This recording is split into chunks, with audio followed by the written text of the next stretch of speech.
ಒಂದ್ಸಲ ಯೋಚನೆ ಮಾಡಿ, ಬೆಂಗಳೂರಿಂದ ಮೈಸೂರಿಗೆ ಅಪ್ರಾಕ್ಸಿಮೇಟ್ಲಿ 140 ಕಿಲೋಮೀಟರ್ ಆಗುತ್ತೆ. ಬೆಂಗಳೂರಿಂದ ನೀವು ಹೊರಟು ಬರೀ 12 ನಿಮಿಷದಲ್ಲಿ ಮೈಸೂರು ರೀಚ್ ಆಗೋ ಥರ ಇದ್ದರೆ ಹೆಂಗಿರುತ್ತೆ ಯೋಚನೆ ಮಾಡ್ಕೊಳ್ಳಿ. ಬರೀ 12 ನಿಮಿಷದಲ್ಲಿ. ಆ್ಯಕ್ಚುಲಿ ಚೈನಾದಲ್ಲಿ ಒಂದು ವರ್ಲ್ಡ್ ರೆಕಾರ್ಡ್ನ ಕ್ರಿಯೇಟ್ ಮಾಡಿದ್ದಾರೆ ಆಯಿತಾ.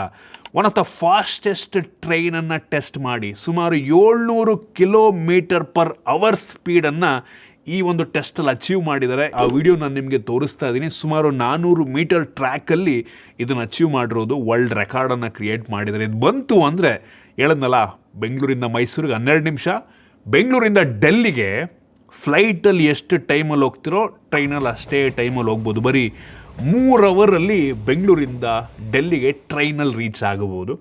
ಬರಬೇಕಲ್ಲ ನಮ್ಮ ದೇಶಕ್ಕೆ. ಬಂದರೂ ಯಾವ ಕಾಲಕ್ಕೆ ಬರುತ್ತೋ ಗೊತ್ತಿಲ್ಲ. ಒಟ್ಟಿನಲ್ಲಿ ಇವ್ರು ಟೆಸ್ಟ್ ಮಾಡೋ ಟೈಮಲ್ಲಿ 0 to 700 ಕಿಲೋಮೀಟರ್ ಪರ್ ಅವರ್ ಸ್ಪೀಡನ್ನು ಬರೀ 2 ಸೆಕೆಂಡಲ್ಲಿ ಇದು ಅಚೀವ್ ಮಾಡಿರೋದು ಆಯಿತಾ. ಯೂಶಲಿ ಟ್ರೈನಲ್ಲಿ ಅಷ್ಟು ಫಾಸ್ಟಾಗಿ ಸ್ಪೀಡ್ ಅಚೀವ್ ಮಾಡಲ್ಲ, ಸ್ಲೋ ಆಗಿ ಮಾಡುತ್ತೆ. ಇದು ಟೆಸ್ಟಿಂದು ಡಿಸ್ಟೆನ್ಸ್ ಕಡಿಮೆ ಇರೋದ್ರಿಂದ, ಬರೀ 400 ಮೀಟ್ರು ಅವ್ರು ಟೆಸ್ಟ್ ಮಾಡಿರೋದ್ರಿಂದ ಫಾಸ್ಟ್ ಪಿಕಪ್ನ ತೊಗೊಂಡಿದೆ ಆಯಿತಾ.